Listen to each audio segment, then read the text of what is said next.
All right. Welcome to another episode of Psychonaut Sessions. Ladies and gentlemen, this is Daniel Muller. I am here with Austin Hamblin, a creator of small press indie comics, but one specifically we're going to talk about in just a few minutes. But hey, Austin, how you doing? I am doing fantastic. I got absolutely murdered at work today. I work at a butcher in a grocery store. Oh And man. as we're recording, and this is the day before the 4th of July, so Yeah. we still can cut a lot of meat today. I bet so. I bet so. That's the thing I actually love about small press and indie creators is that we usually have day jobs that we have to pay the bills, which means everything that we're creating is like really truly filled with passion and heart. So because we want to do it, it's something we want to do. So that's awesome.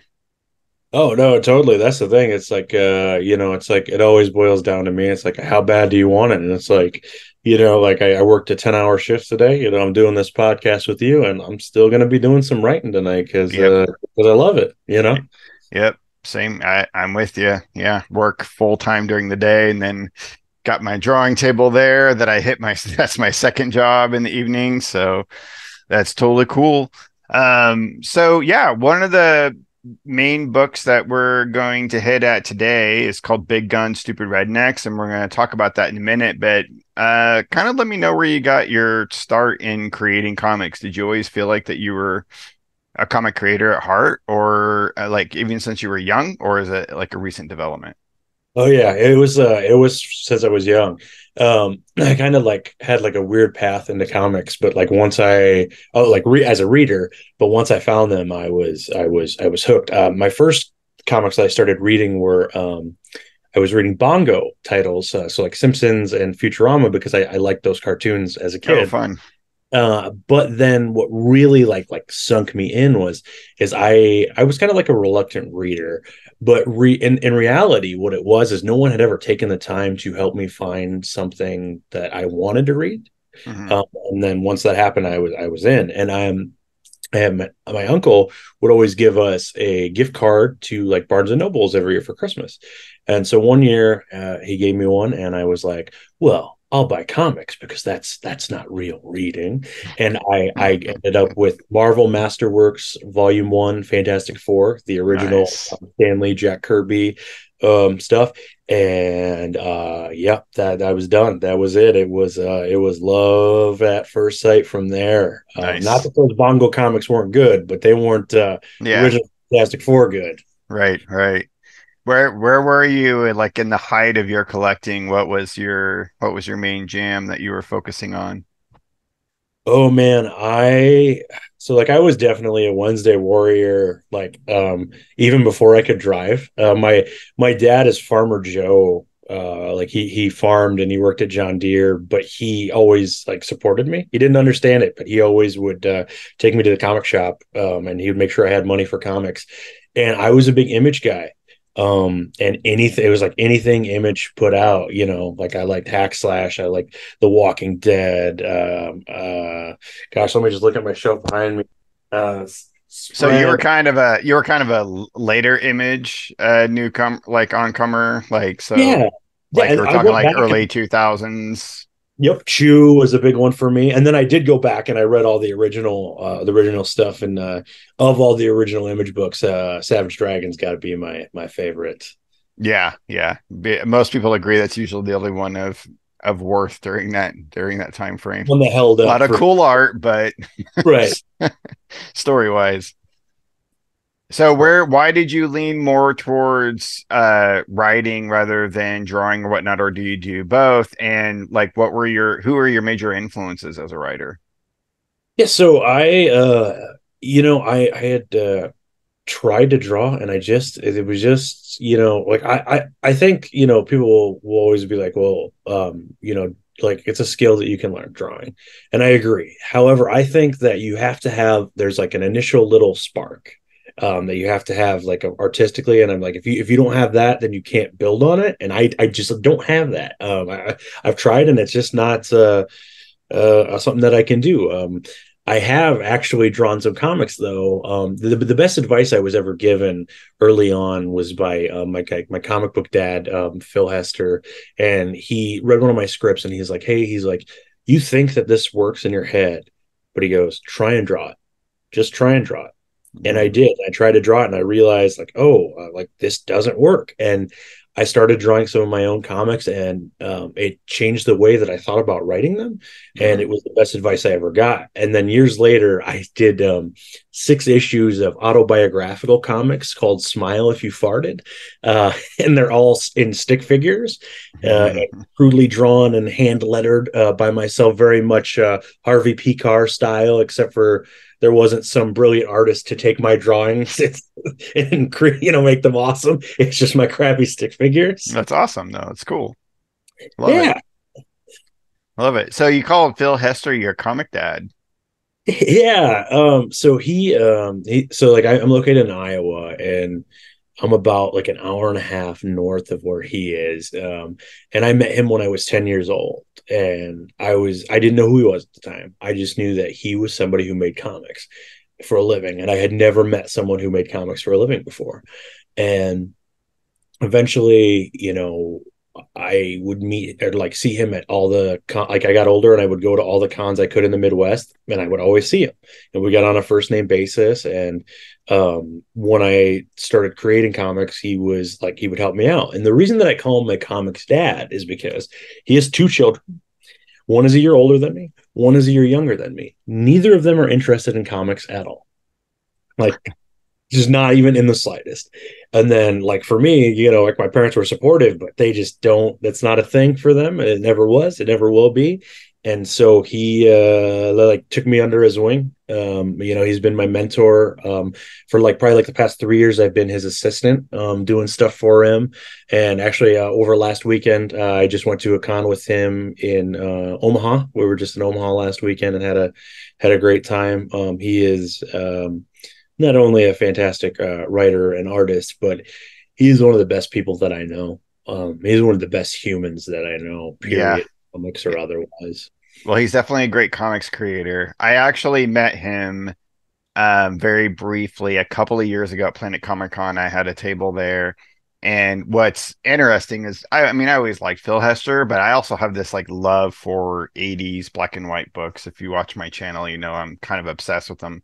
And there's a line of books from this company called Silver Wolf. I knew that's where we were going. Yeah, yeah, and I knew that he did this comic called Port, and I was going through I already had Port number 1, and I was going through the dollar bins, and I saw Port number 2, and I knew Phil was there, and I was like, oh, I've got Port number 2 in hand, and I went I went to go give it to him to sign, and he looked at it and he like kind of tossed it back to me and he was like, "Man, who put you up to this? Like, what's going on?" I He was hates like, it. "What?" He really hates that book.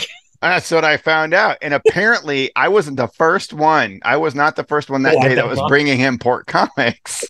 So he thought I was part of this huge joke. And I was like, no, dude, I legitimately love these books. I love all Silver Wolf and anything like this. And I like seeing, I like, it's not about like making fun of amateurish artwork. I like seeing people in their early stages. There's something youthful and energetic and this like earnestness in it that it drives me. It reminds me of being young, and drawing comics when I was really young. So I was like, no, for real, dude. Like this is not a joke. And then he laughed about it and signed it and was really cool about it. But that's my fun Phil Hester story. That's awesome. That's such a, it's immediately I knew it was Port and I knew he was going to hate it. That's hilarious. Well, that's cool that you have that mentorship, man. I mean, not a lot of people get that, and comics communities can sometimes like be close and other times there's a fracturing, and to be able to kind of like, form a friendship like that with someone that, is that successful, and that accomplished, or I feel like he's very Yeah, accomplished. absolutely. um and to be able to have that like level of mentoring and is like really incredible. So, and especially like in the middle of Iowa, I mean, I came from a small town in the Midwest, so I get like kind of being isolated, so that's cool. Yeah, it's been it's been super awesome to learn from him, and then also just to hang out with him. You know Yeah. what I mean? And yeah, that's been great. So, not to like dive into that too much, do you, whenever you're creating something, you often kind of pass it through his eyes, fairly regularly, or just like every once in a while you guys will hook up, or Yeah, so I usually so like I talk to him on the phone probably every 2 weeks, um, unless he's got like a crazy deadline, and then we otherwise we like email, text, or whatever. And yeah, I usually don't have him like read over full scripts, but like when I'm working on outlines and stuff, and like pitches and log lines and like that, he's very helpful. And sometimes he's helped with layouts for artists that are struggling with laying out a page, that I've worked with. that's And incredible. he that's his favorite part of making comics. It's not even penciling, it's laying out pages. Yeah, And he it's fun. yeah, It's I so much fun. and just looking at his work, yeah, it really changes the way that I think about laying out a page. I can Because imagine how rewarding that is for him too, because I actually was in the same situation. I have two kids that had no interest in comics. Luckily, my third one is like gaining interest and it's kind of cool, but there was this void there, and I recently just taught a comics making class to some kids where I've been helping like mentor them and making, and it's just like it's almost like, parents, you don't even have to pay me for this. This is like it's almost like doing the Lord's work, man. It's like it is awesome. I love it. So that's really cool for him. Um, so when did you start making comics then? And like what start like did you have like your try to start did you try to start forming like a company, or did you just start kind of doing print on demand and Kickstarters? Like where's your first forays into that? yeah, so like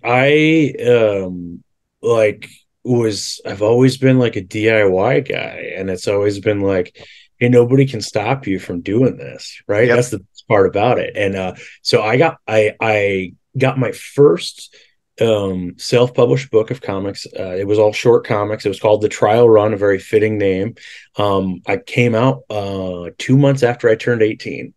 I was still in high school, and the printer that I used to print the comic had never printed a comic before. They're a local place, and I had to format the pages for them, as well as I actually printed one out to show them, like, hey, this is what it should look like. And then it's funny because I went to, super rural area, but I also went to a Catholic high school. So it was even smaller. Like there was less than 200 kids in my whole high school. And everybody knew that I was the de facto comics guy and I wanted to make comics. So when I like, there was this white box that they came in, I remember.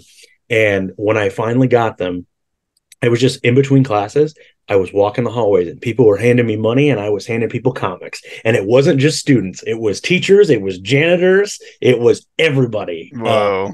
I sold 100 books in 2 days just at school. Wow, that's awesome. That's incredible, man. Yeah, it was super cool. And it's funny because like there's like some people were like, I need 2 copies. I need you to sign one for me, and I need you to just sign one so that way I can sell it on eBay to put my kids through college. And I'm like, that's not how this works, but sure. There's a lot of guys that were like, you're gonna be Stan Lee, and I'm like, no, I'm not saying maybe I won't have a career, but I just have very little faith that I will be a Stan Lee level of impact on it. But yeah, all these people that didn't buy comics or read comics were like supportive of it. And yeah, that was my first thing. And then like by the time let's see, the summer um, of me graduating high school, I had 2 stories published in anthologies. And then from there, it was just, yeah, it was me self-publishing books and finding any anthology that I could, and doing that. And then later on, and I just kept doing that and building on it. I got to intern with First Comics in Devil's Due, and I did that for one summer. I was the only intern that wasn't actually in college. I got it solely on the fact that I was a guy that made comics, and like Josh Blaylock, who runs Devil's Due, he Yeah. was like, he's like, I want you on the team because you kind of round out my team. He goes, the rest of, he's like, I've got, you know, 4 interns that can do Photoshop, but I don't have an intern like you that I feel comfortable I could leave you at my convention, you know, table and you know, run the booth, because I, you know, been setting up at cons for years. Yeah. uh and so I got to do that, and that helped. And then I worked for Aftershock for a while as a member of the Aftershock Army. It was like a brand ambassador program where I was dealing directly with comic shops. Oh, cool.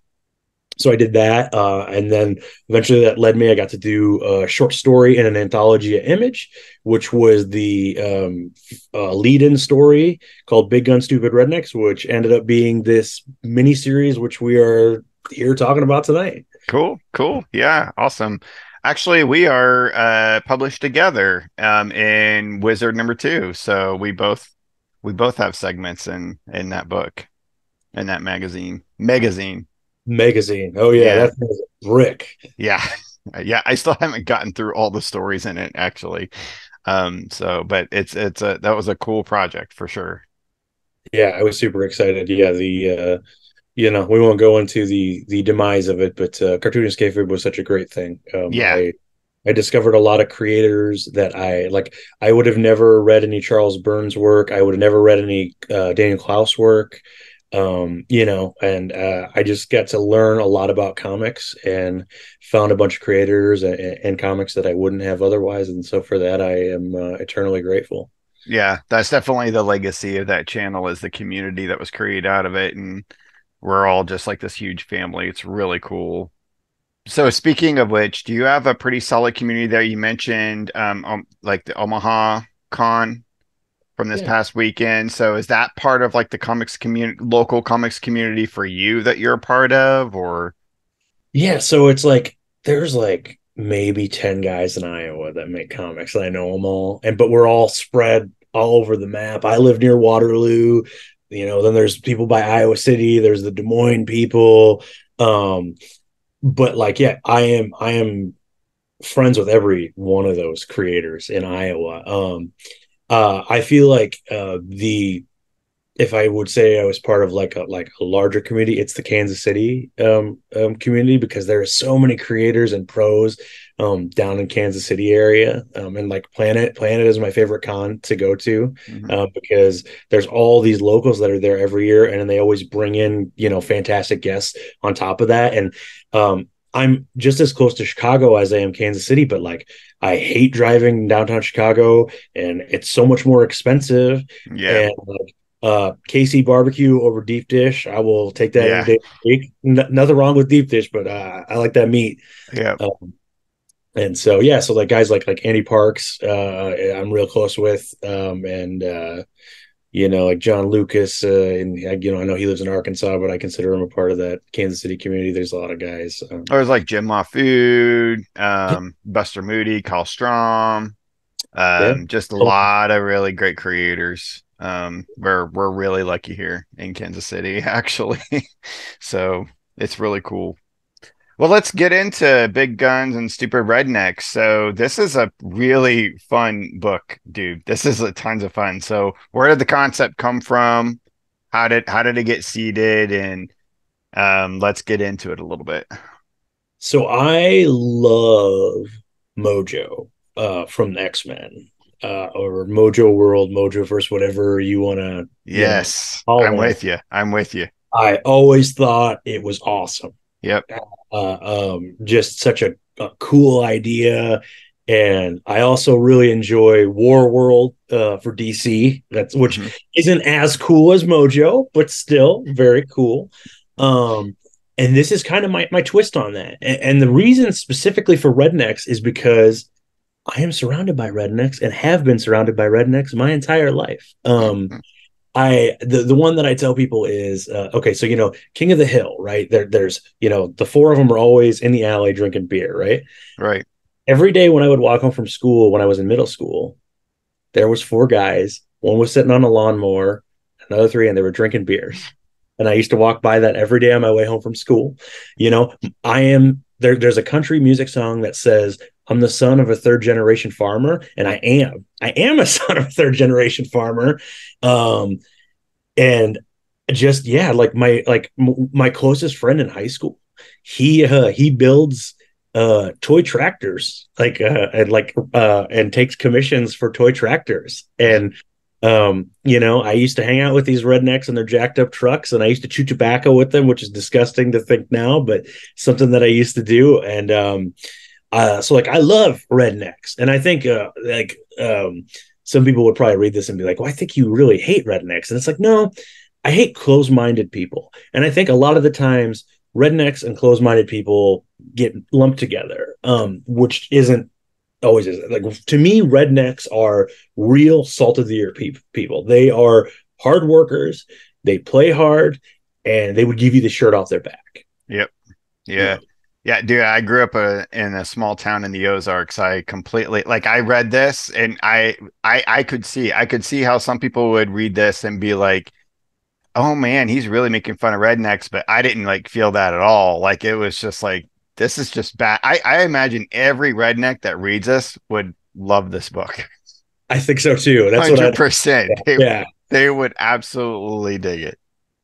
Yeah, it's really cool. So where did you get the artist and the letterer who both like so Mariana Mira, who wow, like this art, it's like it not only has this just like perfectly realistic tinge to it in that the figures just feel real even though it's kind of cartoony, but there's this like abstract nature to the art as well, almost like a art deco kind of designy quality to it, which is like I was expecting for this book for the artwork to be way more gritty, but it was actually kind of light and fun and airy, and it actually kind of added to the ambiance I think you were really going for with this kind of like Mojoverse sort of like alien like TV show thing. Anyway, Yeah. So the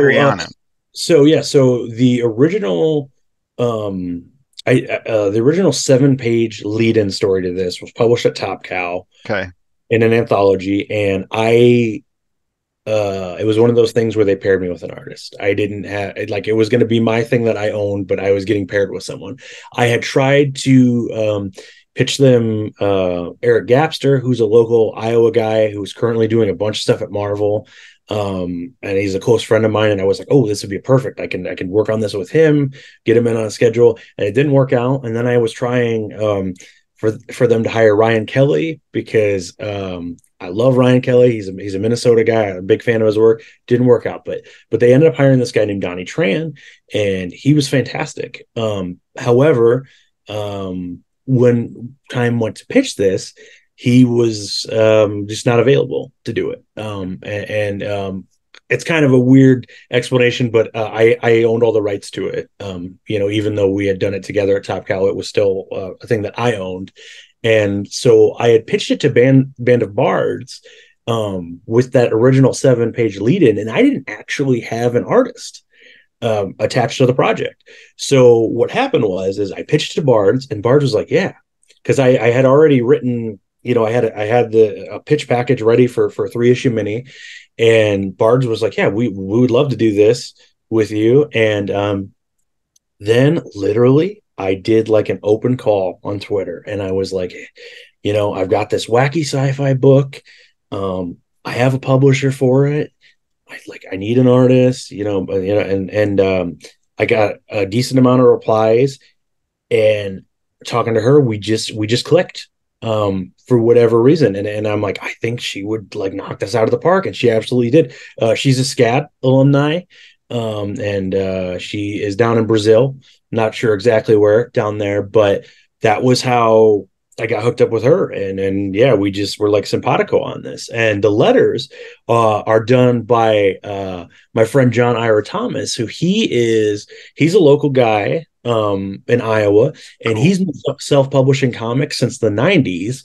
And so he had to learn how to letter out of like necessity, because back pre-internet, you couldn't just, post an ad to find someone. It was hard to. So he taught himself how. And then he's been kind of my go-to guy to work with for stuff, and we get along real well. We're actually going to be doing a signing together in Iowa City for the first issue, me and him, um, uh, Awesome. on the Where's release. where and when is that going to be? So it is August 28th from noon to 3 in Iowa City at a place called Daydreams Comics. The cool thing that I didn't realize until recently is that is actually Jack Kirby's birthday.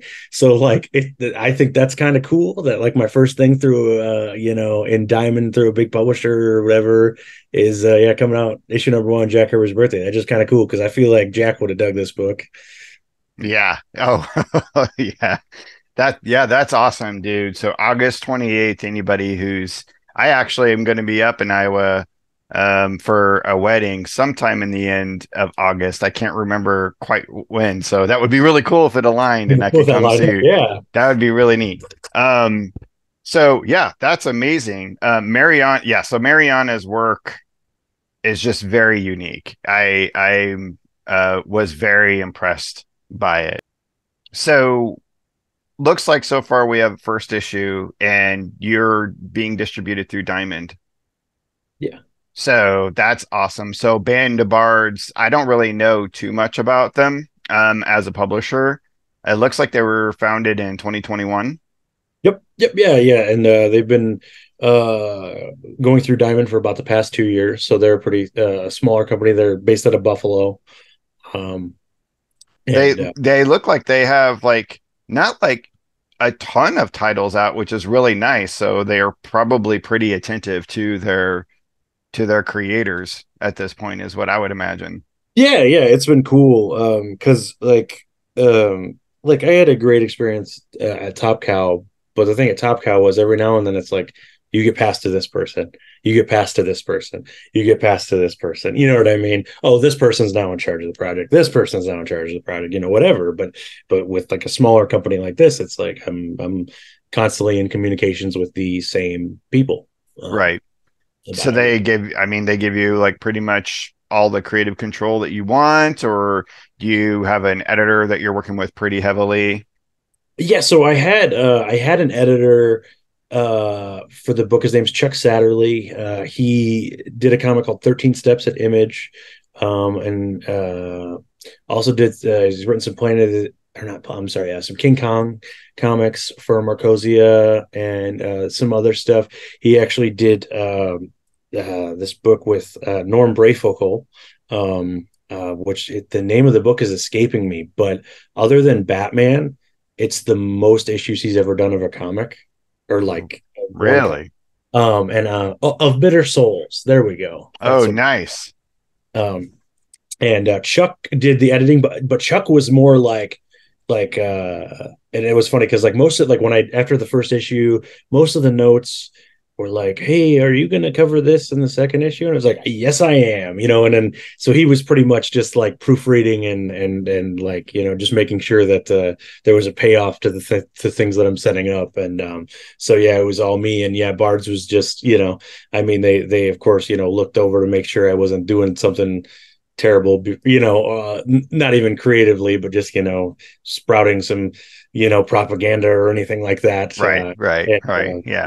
as long as I wasn't doing that and everything made sense, it was good with them. So you got full billing on your creative team then that you were working with, or you just kind of worked with Chuck on that? Yep, Chuck's got a credit on the inside of the inside of the comic.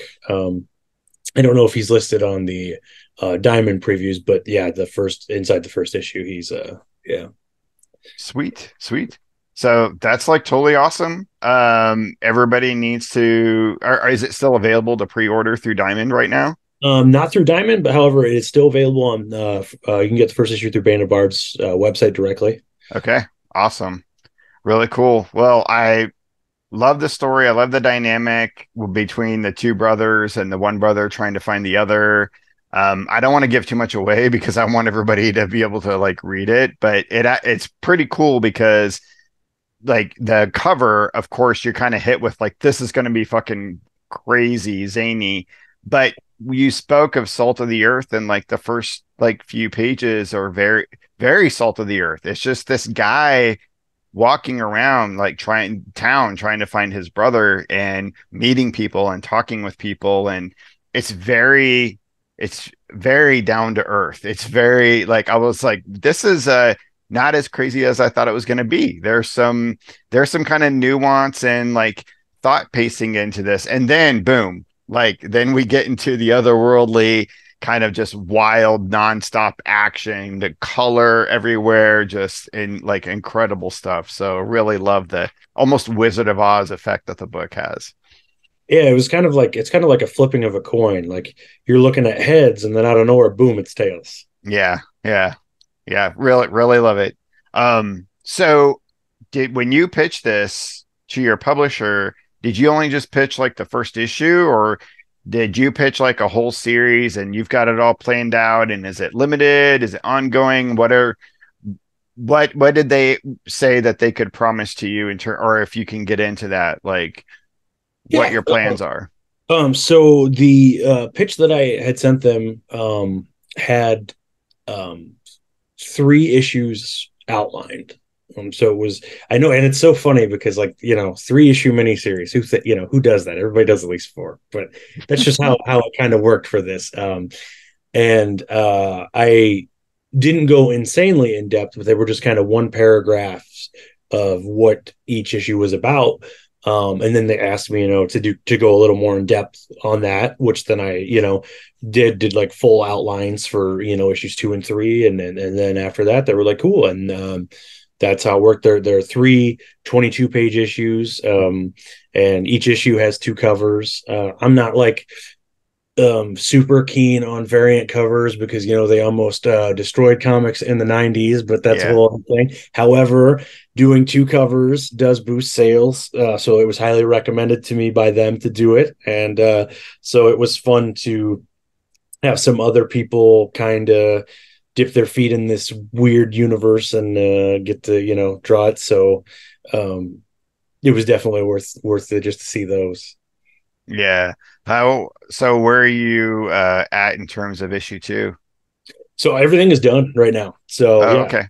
Yeah, so the way that they do their books, and I think this is a very smart way for them being a smaller publisher, is so um, they solicit the first book, and then they take a month off, so that way people have time to read the first issue before they solicit the second issue. Because otherwise, the way the ordering works, if they were to solicit it right away, people would have had to have ordered issue 2 like a week after issue 1 came out. Right. And for a smaller book, if this was a Spider-Man title, it wouldn't matter because people are going to be like, yeah, I'm reading Spider-Man, right? But for like an unknown new book like this, I think it's really smart. And so yeah, there's a month off. So the first issue will come out in August, and the second issue will be October, and then November. And then I'm not totally sure when the trade collection will be out, but that's the schedule right now, and I think it'll be like August 28th first issue, and then it'll probably be the last week in October, and then the last weekend in November, or last week, sorry. That's awesome. No, that is like a really smart idea. I didn't think about that. That's really cool. Yeah, at first Um, it was weird, and then they explained it to me, and I'm like, oh, that makes perfect sense. yeah, yeah, especially for smaller press. That's really cool. All right, so August, everybody make sure you go to local comic shops and pick up Big Gun Stupid Rednecks, or you can order it at the publisher site. I'm going to put a link to that in the description of this video. I'll probably confirm that August 28th date with you as well and put that in the description so people can, if they happen to be in that area, they can come see you as well. So that's really cool. Anything else that you'd like to drop coming up? Any projects that you're planning on for the far-flung future? I have I have a non-comics related thing. I actually wrote a memoir that my sister is currently editing, and then All I'm right. finishing up a script right now for a book that I'm going to self-publish with my frequent collaborator Scott Twells, and it's called The Celebrity Purgatory Murders. It is Oh, the most unmarketable comic that I've ever thought of, and my God, we've had so much fun making it.